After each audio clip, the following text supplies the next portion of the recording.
अब हमें आगे बढ़ना है और इलेक्शन एक्ट 2023 की बात करनी है, जो कि कसरत राय से मंजूर कर लिया गया। तकरीबन 54 बताया जा रहा है कि तरमीम थी जो कि की गई हैं। बिल की मंजूरी के बाद निगरान हुकूमत के इख्तियारात में इजाफा हो गया है। बैनुल-अक़वामी मुआहिदों पर अमल दरामद करवाने के इख्तियारात निगरान हुकूमत को मिल गए हैं। इंतखाबात के नताइज के लिए भी वक्त मुकर्रर कर दिया गया है। रात 2 बजे तक पोलिंग एजेंट को मुसद्दिक़ा नताइज की कॉपी देना होगी, और ये बड़ी अच्छी चीज़ हुई है। ये वाली चीज़ बहुत अच्छी ये हुई तो है। बहुत अच्छा हो गया, क्योंकि इसमें 2 से 3 दिन जो है वो डिले पे चले जाते हैं। ये काम अच्छा हो गया, लेकिन इसके साथ साथ बहुत सारे जो हैं वो अपने टेढ़े काम भी सीधे करवा चले, लिए ये जो तरामीम की गई हैं ये किस नौयत की हैं और कितनी अच्छी हैं कितनी बुरी हैं, इस पर बात करने के लिए इस वक्त में ज्वाइन किया निगरान वज़ीर क़ानून पंजाब कमर दिलशाद साहब ने। कमर साहब इलेक्शन के मामलात को बहुत अच्छे तरीके से जानते हैं, क्योंकि वो अपनी जिम्मेदारियाँ इलेक्शन कमीशन में निभा चुके हैं। कमर साहब, बहुत शुक्रिया आपके वक्त का। अस्सलाम वालेकुम। वालेकुम सलाम। कमर साहब, किस तरह देख रहे हैं ये 54 तरामीम है और बिल्कुल इलेक्शन से पहले तकरीबन, अब आपको पता है 60 दिन या 90 दिन इलेक्शन तो होने आगे चल के, लेकिन ये डिले भी हो सकता है। ये तरामीम कैसे देखी हैं आपने? नहीं, ये जो तरामीम आई है ना, तो अपने 54 तरामीम एक्ट में शामिल की गई है। ये बहुत पुराना मामला चल रहा है। ये तकरीबन 1.5-2 साल से जो है ये कौमी असम्बली और पार्लियामेंट में ज़ेर समाअत भी रहा और ज़ेर बहस भी रहा, और इलेक्शन कमीशन पाकिस्तान में ऑन बोर्ड रहा। इसमें बहुत सी तरामीम तो बिल्कुल दुरुस्त है। उससे इलेक्शन कमीशन पाकिस्तान के इख्तियारात में बेपनाह इजाफा कर दिया गया है, और तमाम प्रिजाइडिंग ऑफिसर और तमाम रिटर्निंग ऑफिसर बराह रास्त इलेक्शन कमीशन के मतहत कर दिए गए हैं, जो पहले मतहत नहीं थे। दूसरी सबसे बड़ी अहम बात यह जो आप फरमा रही हैं वो निगरान हुकूमत ने जो एक सेक्शन 230 में जो उनके इख्तियारात के बारे में जो उन्होंने चंद तरामीम की है, वो सिर्फ इसी इलेक्शन तक महदूद है। यानी ये अगले जो इलेक्शन आएंगे उसमें ये तरमीम जो है वो काबिल अमल नहीं होगी।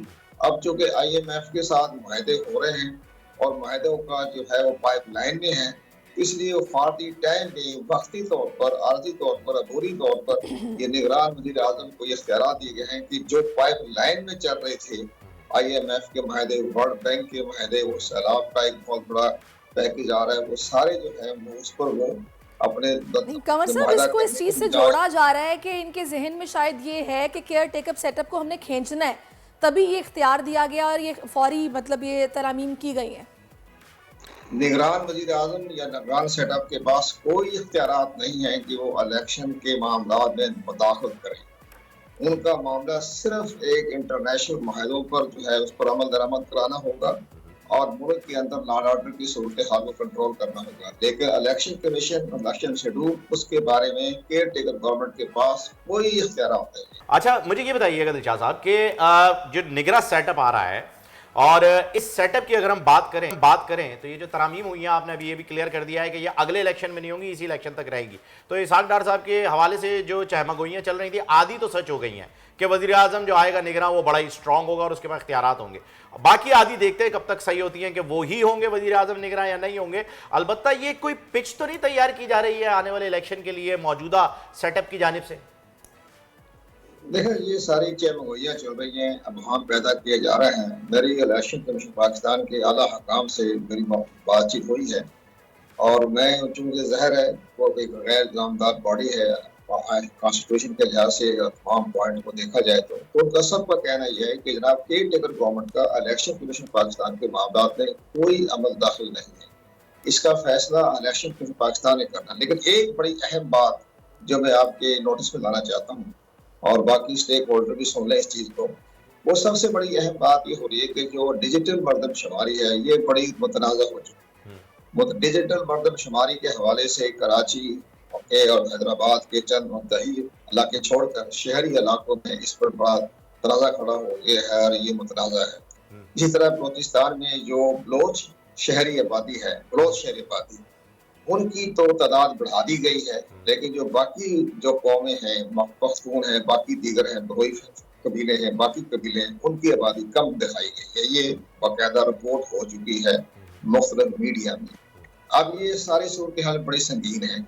अब चंद रोज के बाद, पहले 25 जुलाई को मुश्तरका मफादात कौंसिल का इजलास होना था, जिसमें ये फैसला करना था कि डिजिटल मरदमशुमारी के बारे में नोटिफिकेशन किया जाए या इसको मौखर कर दिया जाए। लेकिन 25 जुलाई को नहीं हुआ, जो कि कौमी असम्बली पार्लियामेंट का इजलास हो रहा था। अब ये हमारी इत्तला के मुताबिक ये अगले चंद रोज में या उसका मुश्तरका मफादात कौंसिल का एक अहम इजलास होगा, जिसमें चारों सूबाई वज़ीर आला भी आएंगे और वहाँ बैठ के ये फैसला करेंगे आया मरदमशुमारी जो है नई डिजिटल सर, ये मर्दमशुमारी को लेकर के हमेशा हम इतने कंफ्यूज क्यों रहते हैं? चाहे वो डिजिटल मर्दमशुमारी हो या चाहे जो हमारी मर्दमशुमारी हर 5 साल बाद होती है, वो किसी भी मामले पे हम मुत्तफिक नहीं हो पाते, हमेशा सवाल एक सवालिया निशान बना ही रहता है इस पे। दुरुस्त फरमाया आपने, लेकिन मैं ये अर्ज करूँ, अगर ये मुश्तरका मफादात कौंसिल ने फैसला कर लिया कि डिजिटल मर्दमशुमारी का जो है वो नोटिफिकेशन कर दिया जाए आर्टिकल 51(3) के तहत, तो फिर इलेक्शन कमीशन पाकिस्तान को ये बाउंड हो जाएगा कि चूंकि गजट नोटिफिकेशन जारी हो गया है, तो अब हम इसको आज से नो हल्का बंदियां करें, जो हमारा एक आईनी प्रोविजन है, आईन में लिखा हुआ है आर्टिकल 51 में। तो फिर ये तकरीबन 4-5 महीने की रिली इलेक्शन जो है आपके कौमी इंतखाबात जो है मौखर हो सकते हैं। यानी तैयारी जो अभी थोड़ी देर पहले सारिश ने आपसे सवाल पूछा था उसी जानिब जा रही है कि डिले होने के लिए काम किया जा रहा है। नहीं, बात है ना, ये तो तमाम मामले इसलिए तो मजबूरी होगी ना, अगर हमने पहली बात ये मर्दमशुमारी की डिजिटल मर्दमशुमारी का नोटिफिकेशन देर कर दिया गया, हालांकि वो महकमा शुमारियात। लेकिन कंवर साहब, आपको नहीं लगता कि अगर ये जो मर्दमशुमारी वाला मसला है, इस पर बाद में इतनी कंट्रोवर्सीज क्रिएट होंगी, नताइज को नहीं माना जाएगा, फिर वही शोर शराबा, एहतजाज, री इलेक्शन, तो इसका हल तो पहले निकलना चाहिए था। इस पर क्यों नहीं सोचा गया उस तरीके से, और क्यों इतनी उजलत में कहा जा रहा है कि जी नहीं, जब ये काम तरामीम वाला कर लिया तो ये भी कहते थे जनाब 1 महीने में तैयारी करें और मर्दमशुमारी करा के इलेक्शन कराएंगे। मेरा नहीं ख्याल किसी को एतराज होता।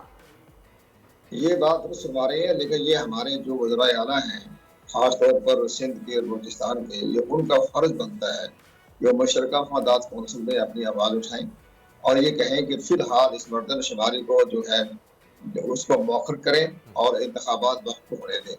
अब अगर ये मामला तय हो जाता है तो फिर इलेक्शन कमीशन पाकिस्तान जो है, अगर कौमी असम्बली तहलील होती है 12 अगस्त को, तो ये बिल्कुल यकीनी तौर पर हम ये आपको बता देते हैं फिर इलेक्शन 8 अक्टूबर को हो जाएगी। अगर ये 90 दिन, चले देखते हैं ना वो कब असेंबलीज को तहलील किया जाता है, क्योंकि कानून तो यही कहते हैं कि अगर एक दिन पहले भी कर देंगे तो मामला 90 रोज पे चला जाएगा। बहुत शुक्रिया कंवर दिलशाद साहब, आपने अपना में दिया। और अब आ जाते हैं आगे कुछ सियासी मौसम के बाद। मौसम से पहले सॉरी आपको मैं यहाँ पे कट कर रहा हूँ, एक बहुत ही कानूनी तरीक़ेकार बता चुके हैं कंवर साहब यहाँ पर, और ये हो भी सकता है कि होने जा रहा हो कि मर्दमशुमारी अगर डिजिटल अप्रूवल मिल जाता है तो 4 से 5 महीने इलेक्शन डिले हो जाएंगे और फिर उसके बाद का जो है वो प्रोसेस जाएगा। तो ये एक तरीक़ाकार मिल सकता है इलेक्शन डिले कराने का। बिल्कुल आप सही कह रहे हैं, लेकिन ऐसा करवाया नहीं जाएगा ना, मर्दमशुमारी हुई तो दीगर मसाइल खड़े हो जाएंगे। डिजिटल जो कि वैसे ही क्वेश्चन मार्क मौजूद है कि जी ये तो पहले ही जी हम तो मानते ही नहीं। डिजिटल लोन स्कैम, आवाम को कर्जों के जाल में फंसाकर लूटने वाले भेड़िए बेनकाब। बोल की काविशें बाराबर साबित हो गई, ऑनलाइन कर्ज माफिया के गिर्द घेरा तंग हो गया है। बोल ने दिया अपने आवाम का साथ, उठाई इस स्कैम के खिलाफ आवाज। बोल की डिजिटल लोन स्कैम के खिलाफ आगाही मुहिम की सबसे बड़ी ट्रांसमिशन 59% आवाम ने देखी अपनी स्क्रीन पर, क्योंकि बोल है पाकिस्तान का नंबर 1 न्यूज चैनल।